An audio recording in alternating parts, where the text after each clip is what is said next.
Hello GW soldiers, welcome to this next session and this session is important for you। जो भी लोग gate 2025 का exam देके आए हैं उनके लिए बहुत बहुत इंपॉर्टेंट जरूरी सेशन है ये, जिसमें हम लोग डिस्कस करेंगे कि गेट 2025 का सिविल इंजीनियरिंग के रिस्पेक्ट में, सिविल इंजीनियरिंग के बिहाफ में क्या कट ऑफ रहने वाला है। और ओवरऑल अगर हम पीएसयू की बात करें तो पीएसयू में हमारा किस तरीके का जो है लास्ट ईयर में कट ऑफ रहा है कैटेगरी वाइज सिविल इंजीनियरिंग के लिए। जो अच्छी पीएसयू है, मेनली महारत्ना और कुछ अच्छी पीएसयू, अदर पीएसयू के बारे में हम लोग कनेक्ट करेंगे, डिस्कस करेंगे। तो क्विकली स्टार्ट करते हैं आज का सेशन। सबसे पहले मैं आपको बता दूं कि गेट 2025 में सिविल इंजीनियरिंग का जो पेपर हुआ था वो 16 फरवरी यानी कि 16 फरवरी को आपका पेपर हुआ था।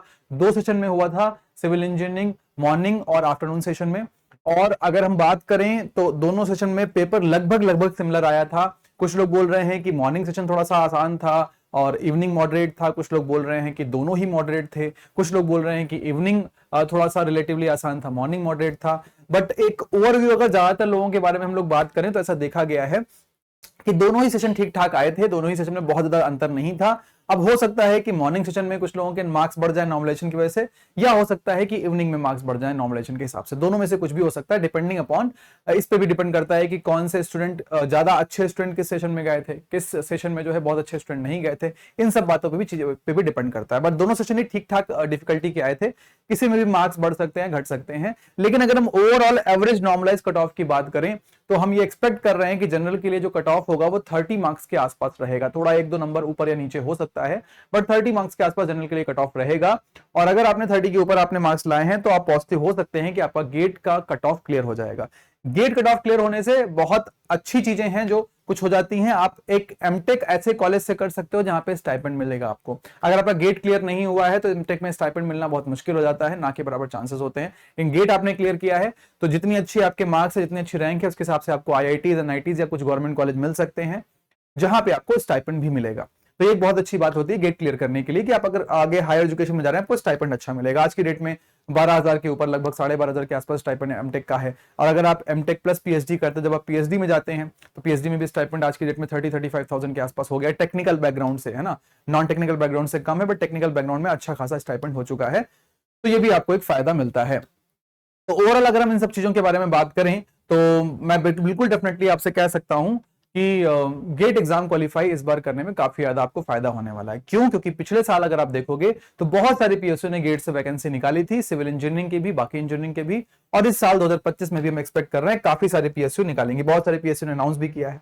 तो चलिए क्विकली सेशन स्टार्ट करते हैं, देखते हैं कि अलग अलग जो आपके पीएसयू है उनमें क्या कट ऑफ रहा है। स्टार्टिंग फ्रॉम 2022, लास्ट 3 इयर्स की हम बात कर रहे हैं, 22, 23, 24। ओएनजीसी का कट ऑफ अगर आप सिविल इंजीनियरिंग के लिए देखोगे तो जनरल यानी कि यूआर का आप देखेंगे तो 65.72, ईडब्ल्यूएस का 59.53, ओबीसी नॉन क्रीमी लेयर 62.74। ये बात आपको ध्यान रखनी है कि ओबीसी में क्रीमी लेयर यानी जिनकी जो ओवरऑल इनकम होती है फादर की या उनके गार्जियंस की, वो 8 लाख से नीचे होती है, उन्हीं को कंसिडर किया जाता है। 8 लाख से ऊपर की इनकम को क्रीमी लेयर में माना जाता है। वो कैटेगरी के लिए, या हम बोले रिजर्वेशन के लिए, वो एलिजिबल नहीं होते हैं। ओबीसी में रिजर्वेशन जो मिलता है उसके एलिजिबल नहीं होते हैं। ईडब्ल्यूएस में भी सेम ही है, वही क्राइटेरिया ईडब्ल्यूएस में भी है।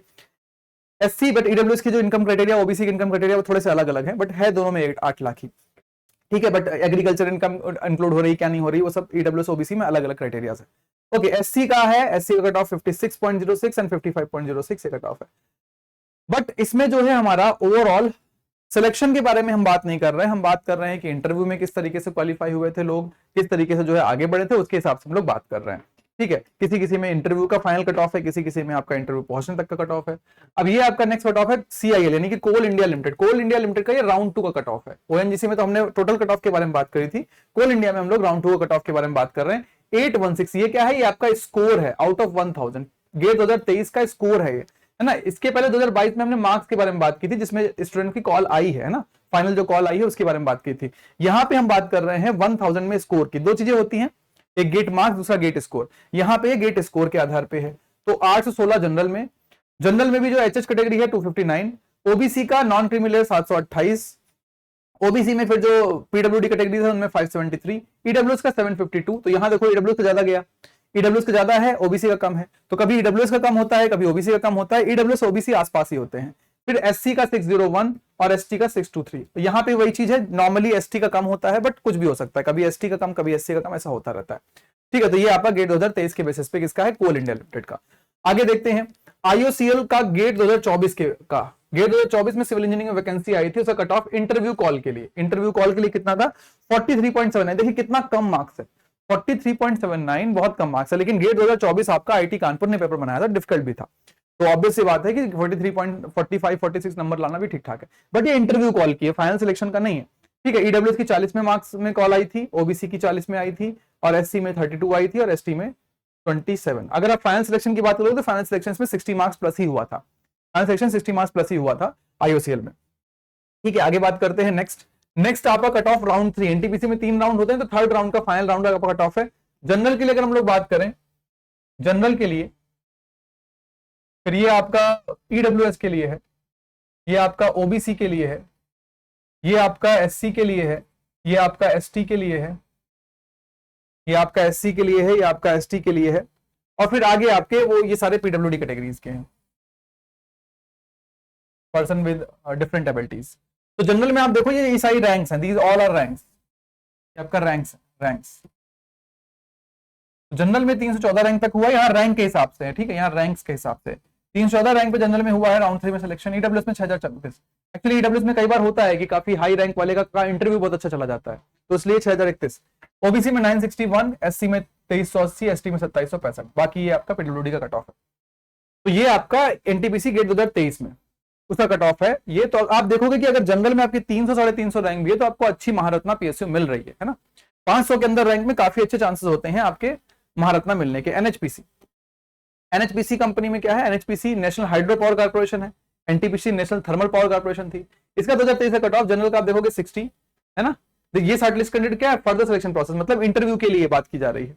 ईडब्ल्यूएस के लिए 55.40, ओबीसी के लिए 54.72, एससी के लिए 44.75, एसटी के लिए 45, और पीडब्ल्यूडी कैटेगरी के लिए पर्सन विद डिफरेंट एबिलिटीज के लिए ये है। ठीक है, तो यहां पे आप देखोगे 60 प्लस। अगर आप मार्क्स की बात करोगे तो 60 प्लस, गेट स्कोर की बात करोगे तो 800 प्लस, और गेट रैंक की बात करोगे तो 500 से अंदर आपको पीएसयू में काफी अच्छा जो है चांसेस हो जाते हैं। सेम अगर हम लोग बात करेंगे स्टील अथॉरिटी जो है उसका 2022 का कट ऑफ अगर हम बात करेंगे तो 79.5, तो यहां थोड़ा ज्यादा है क्योंकि ये फाइनल कट ऑफ था। ईडब्ल्यूएस में 78.29, ओबीसी में 76, एससी में 67, और एसटी में 70। तो अगर आप फाइनल सिलेक्शन की बात करोगे तो किसी में वैकेंसी बहुत कम होती है, जैसे सेल में नॉर्मली सिविल की वैकेंसी कम होती है, एनटीपीसी इंडियन ऑयल एनएचपीसी इन सब में ज्यादा होती है।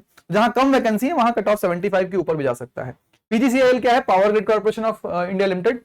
Power grid corporation of India limited में गेट 2023 से कट ऑफ जो है सिविल इंजीनियरिंग के लिए जनरल का 65.72, ये अगेन इंटरव्यू कॉलिंग के लिए है। ईडब्ल्यूएस का 59.53, ओबीसी का 62.74, एससी का 56.06, और एसटी का 55.06। ये आपके कट ऑफ हैं, these are the cut off. Okay, ये आपके कट ऑफ हैं, these are the main cut off. ये आपके सारे कॉलिंग के कट ऑफ हर साल के हैं। इसमें एक कट ऑफ जो है ये आई थिंक ओवरलैप हो गया, तो इसको मैं हटा रहा हूं। ओएनजीसी वाला कट ऑफ जो है ओवरलैप हो गया, एक्चुअली में पीजीसीआईएल का है। दिस इज फॉर पीजीसीआईएल, ये आपका पावर ग्रिड कॉर्पोरेशन का है, ये ओवरलैप हो गया है। ओएनजीसी कट ऑफ जो है वो इससे थोड़ा सा 2022 में आगे गया था। ठीक है, तो पहला वाला जो कट ऑफ था वो पीजीसीआईएल का ही था, ओएनजीसी लिख गया था। तो these were all of the cut offs, these were all of the cut offs of your GATE previous year GATE. और गेट 2025 में भी हम ये मान के चल रहे हैं कि 60 नंबर के ऊपर आपकी कॉल डेफिनेटली आएगी अच्छी पीएसयूज में। अगर आपके 60 मार्क्स हैं, रैंक आपकी 500 के अंदर है, तो भी आपके चांसेस पूरे हैं पीएसयू कॉल आने की। इवन 100% आपकी पीएसयू कॉल आएगी। और अगर आपके स्कोर 800 के ऊपर है तो भी आपकी कॉल आएगी। बट अब सिलेक्शन क्या होता है वो इंटरव्यू के परफॉर्मेंस पे भी डिपेंड करता है। तो इंटरव्यू आप बहुत अच्छे से दें। We are there for you, हम आपके लिए हमेशा हैं। और अगर आपको कोई गाइडेंस चाहिए, पर्सनली कोई गाइडेंस चाहिए, तो आप किसी भी फैकल्टी के नेम के आगे सर पीडब्ल्यू या मैम पीडब्ल्यू लिख सकते हैं। जैसे अगर आपको टेलीग्राम में मुझसे कनेक्ट होना है तो Shobhit sir PW, SHOBHIT SIR PW, Shobhit sir PW नाम से आप सर्च करके क्या कर सकते हो, आप मेरा ग्रुप ज्वाइन कर सकते हो और ग्रुप में मुझसे आप डिस्कस कर सकते हो, पूछ सकते हो if you have any doubt. तो this is all about this session. हम लोग इसी तरीके से कॉन्टिन्यूसली सेशन में मिलते रहेंगे। Thank you guys for joining this session. Bye bye, take care and मिलेंगे अगले सेशन में। धन्यवाद, जय हिंद।